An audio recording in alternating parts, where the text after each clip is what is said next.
ನಿಲ್ದಾಣದ ಕಡೆಗೆ ಹೊರಟಿರುವ ರೈಲಲ್ಲಿ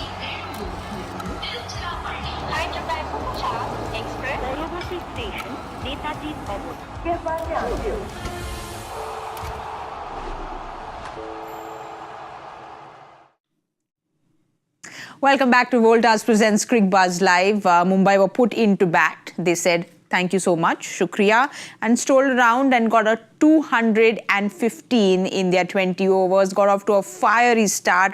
Rickelton, 58 of 32. Suryakumar Yadav got 54 of 28. Mayank Yadav, who came back, gave up a 40 and picked up 2 wickets. I'm back with my band members in the house, Shaun, Pollock and Murali, Kartik. Drum roll, which we didn't decide our name. No, Polly Kaka. I don't think there's no drum roll after our predictions has been blown to smithereens. I don't think there is any drum roll. I think our heads have to roll. Well, you were given 2 chances. You said 187 and 207. Both the chances, unfortunately, didn't go the way you would have liked to. This pitch clearly wasn't sticky like you thought, we thought it would be. I would still say it's slightly on the slower side. I wouldn't say that it's a typical Wankhede wicket where it's coming onto the bat. But having said that, the quality of Mumbai shone through. And I feel, I don't know whether Shaun agrees with me, some of the bowling movements by the skipper left me a bit surprised, just the way they started. Why was Avesh Khan not given the ball? He's the one who actually sets the tempo for them. So I was a bit surprised, maybe a couple of overs too many for Digvesh Rathi in the power play. Sometimes, on a wicket against a solid batting lineup, you don't want the bowlers to be lined up too soon, especially in the power play. So small things like that. So I would just say that certain things could have been done differently. But again, we've got the advantage of hindsight. I think we were expecting that kind of surface.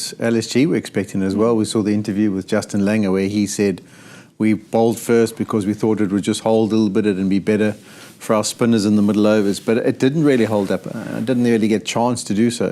I think it's a very, very good score, but I don't think it's not gettable. I think if they fire, I mean, I know the quality of the Mumbai bowling lineup's a lot better. Yes. Just when you compare it, I mean, there's a massive difference. People often say to us, yeah, but this guy's played for India. There's a very big difference between India's number 1 and someone who's played for India. Yes. It's chalk and cheese between those two. And someone like a Bolt was probably at one stage the best for New Zealand. And we're going to have to see how they get on. But I think it's a very good score, and I think they'll be very happy with that. It just kept coming, even though they lost wickets. There was quite a lot of wickets lost. They just kept coming. Everyone who walked to the crease was able to strike it.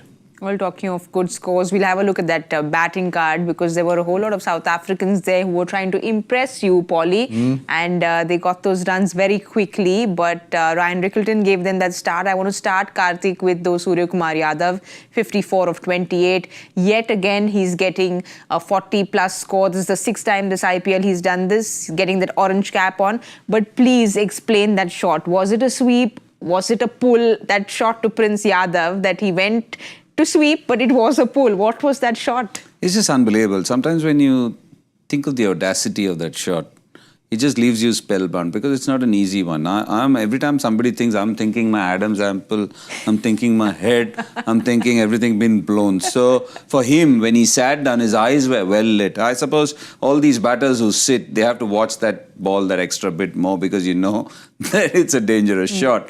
But the way he does it, and I once spoke to him, and I just said, you come and stand on the crease, and what are you feeling? He says, every time I stand, I know that these are the bowlers up against me, and these are the balls they'll bowl to me. So I've got more than one shot ready for each and every ball. So he gets into that sort of a mind space that if it's there, he can play all these shots depending on the fields. That is just amazing. There's a reason why he's 360, the reason why he's able to fabricate or manufacture those shots. And just imagine he sat and the ball was not actually up, which means that he can't ramp it. So he had to wait on it and then still provide so much energy and timing and get it over. It's just amazing what he does. And then the kind of shots he just waits and cuts or slaps over. Short third, we have seen him for over-pitch deliveries outside the off-stump, literally scoop it, toss the pancake sort of it towards third. It's just unbelievable the kind of shots he's able to play. Amazing wrist. Haydos always talks about it. Haydos always talks about the energy through the ball with his wrists. And it's just amazing. Every time he amazes you. I sometimes look there and I think to myself, what would you do? Like, what is the best approach to use against Sky? And I actually think you've got to try and play on his ego. You've almost got to set a field where you're saying to him, you wouldn't get down and play that shot. And then you just know that that's the shot he's going to play because he toys with you as a bowler. You know, when he's in and he's kind of saying, okay, well, he doesn't want to bowl it there and he's brought that fielder up, I'll score there. And then you change and you say, well, let's bring that guy. Okay, they've brought that up. I'm going to go and score there. So I think if you can almost bluff him in many ways where you say, okay, let's bring fine leg up, knowing that as soon as you bring fine leg up, he's going to be looking to do that and then try and bowl the ball accordingly. I think that's the only plan, particularly once he's in. Well, 428 runs this season. He said he's very happy that they actually lost the toss. He said he would have liked to bat first, but striking at 192. And again, he's someone who takes his time. It's not like he wants to go from the word go. So he's someone who likes taking his time and then exploding when it's required. That's what he's doing. And again, I'm happy that he's doing it because there have been times where he's started from the word go. And you don't mind it because he's that kind of a player. And sometimes as a spinner, like you're thinking as a fast bowler, sometimes as a spinner, you're always wondering, what would you have done to this guy? Because he gets so far forward to sweep you.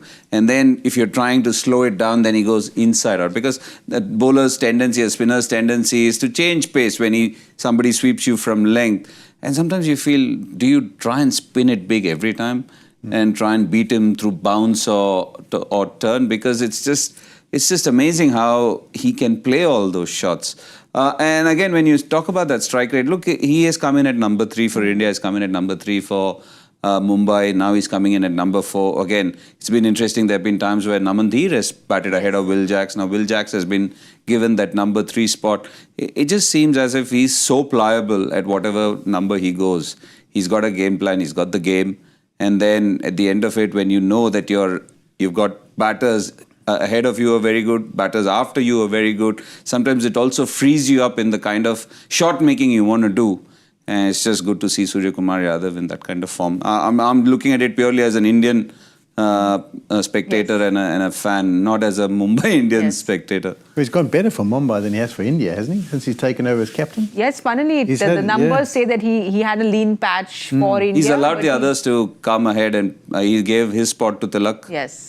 He's actually been backing all the others to do a good job. So maybe that's... No, I just watch from the outside, just go through the scores and you're like, oh, a surprise guy didn't get, a surprise guy didn't get. But not that the team's not performing well, but yeah, heaven help the teams around the world if he does go well and the rest of the team plays the way they are. But Polly, clearly your youngsters knew that you're coming on Cricbuzz and he wanted to impress you.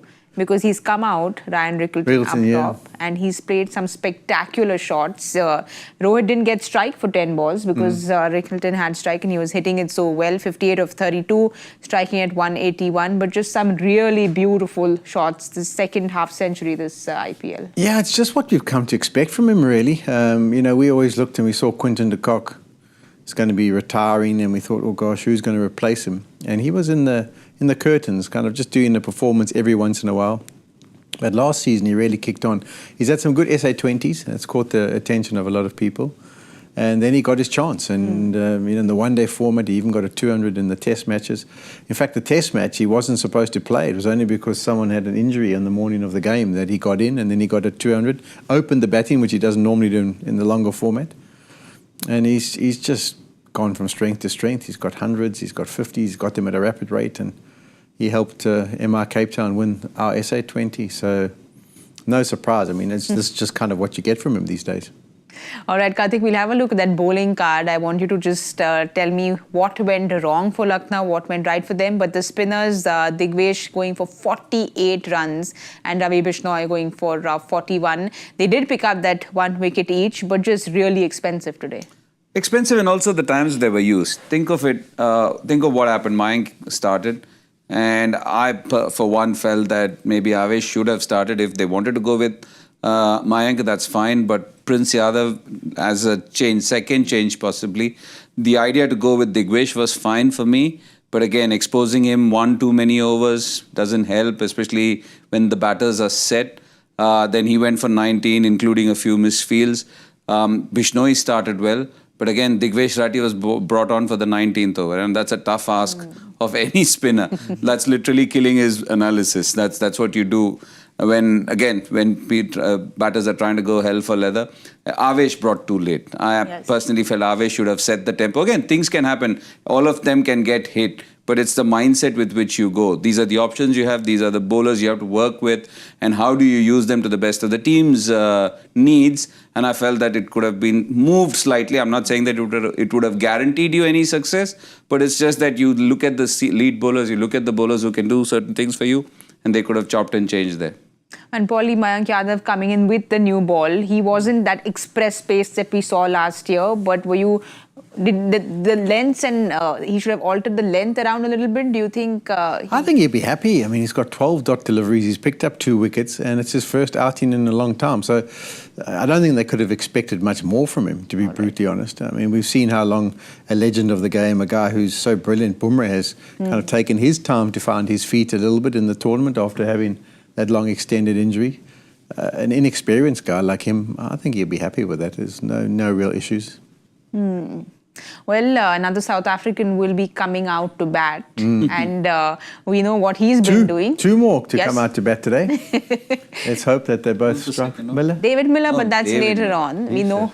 No, I just thought suddenly which Australian who's playing is born in South Africa, because you guys have sent lots of players from we export to New Zealand, to Australia, to England. England as well. England especially. England but Markham has been in good touch, and Marsh, I think it's obviously key. I mean, they're going to be up against it. There's going to be swinging new ball for Trent Bolt. Will we see a little bit of swing even in the afternoon game? They're not really swing bowlers, those two, really, are they? No, they're not guys who try and give it some swing. So no. I think we'll see a little bit more tonight. I mean, Trent Bolt, if there is swing, anyone who's going to get it is going to be him. You've got Bumrah to bowl in that power play. So I think these 6 overs will be entertaining. And it could be the point that after 6 where you decide whether the team will have a chance of winning or whether they're behind the 8 ball already. Well, Lucknow, Kartik, we've seen that the top 3 have been giving them the runs. The majority of the runs have come from there. We've seen what Nicholas Pooran's been doing. But yes, like Paulie said, that the bowling that is on display today is very, very superior. What do you think is going to happen? Who's winning this battle? Oh, it's interesting because, again, very qualified personnel at the top. If Mitch Marsh gets going, that ball will stop swinging very quickly. That's what we've seen with the white ball as well. If he starts going, obviously Aiden Markram has the cushion to play the kind of innings that he has been doing. And again, Nicholas Pooran, big ask from him, because a couple of last 2 games he's tapered off ever so slightly after a great start to the tournament. So I suppose everything hinges around these 3. Bumrah, I don't know what Paulie's feeling is. I'm surprised that MI keep bringing him on to bowl around the 4th or the 5th over. He's one of the best bowlers on the planet. You want to get batters when they're on not when they're on 30 and 35. So I don't understand the mindset behind that. I hope it changes one day. But again, Karan Sharma, he's coming back after a split webbing injury. Hopefully he'll have a good game. He should like that wicket because he's somebody who spins the ball at pace. And if he gets his lengths right, so he can also be a handful. So they definitely are a much better bowling lineup. But again, a lot for LSG hinges around the top 3.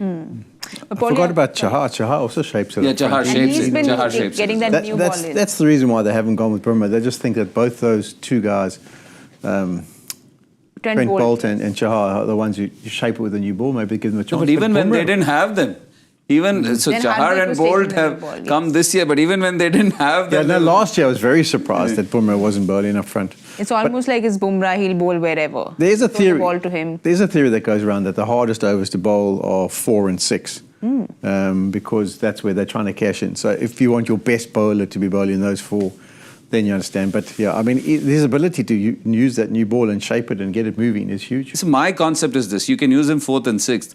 But the thing is, if Hayden and Langer are coming out to bat, I'm just giving a hypothetical. I would want to get them when they're 0. Not when they're on 30, 35. When you're bowling staggered overs. It's not as if Bumrah is bowling a 6-over spell. Bumrah is bowling staggered overs. So might as well give him the new ball to price open the... If you can do it. Not let them settle in with those 10, 12 runs. Yeah, it's like you're asking a lot of any bowler once a batter is set on 30, 35, 40, because that's what they get off to. Correct. You see, Rohit Sharma is off to 12 after 2 deliveries.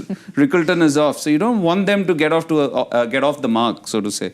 But Polly, where's Pant batting today? Because there's been a lot of discussion about what happened in the last game. He came in, batted at 7, got those 2 deliveries.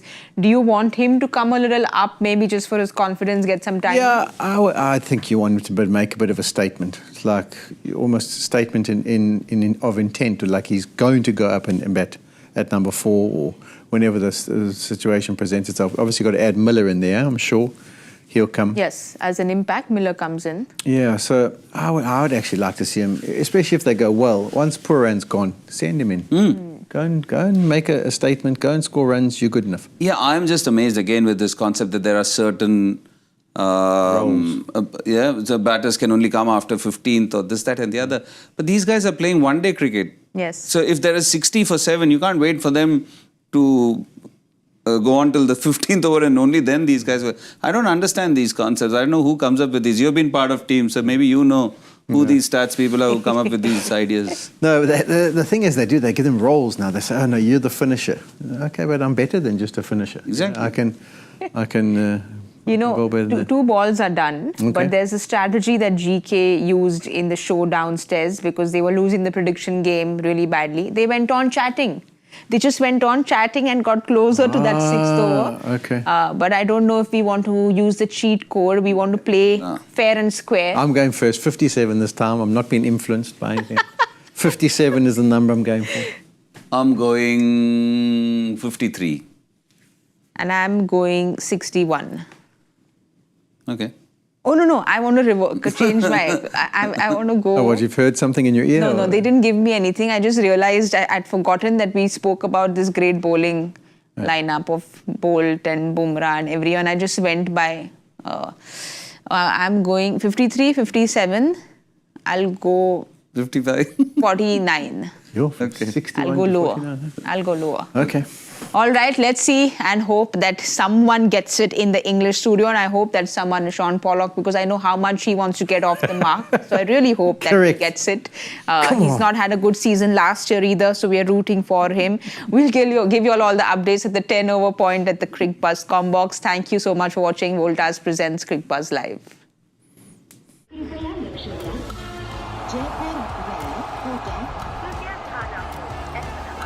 Delhi में आपका स्वागत ನಿಲ್ದಾಣದ ಕಡೆಗೆ ಹೊರಟಿರುವವರೇ Chennai Express Saiyami Station, Netaji Bhavan.